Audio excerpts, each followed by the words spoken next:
zai cuta domin yanzu zai nan shi ne ta zama ceto da ita nemi idan ya kai zango na biyu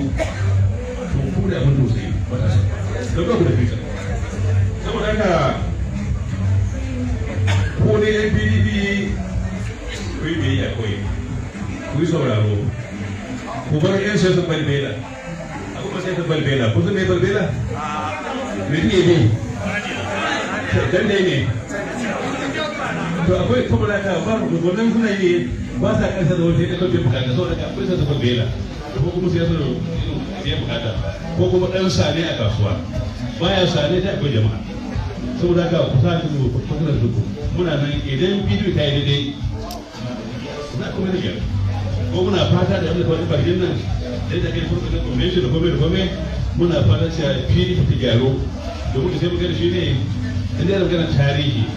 ana magana asali ana magana aiki ana magana san najeriya da gidan najeriya ba za ka ce ba da pdp tabbas ba za ka yi saboda haka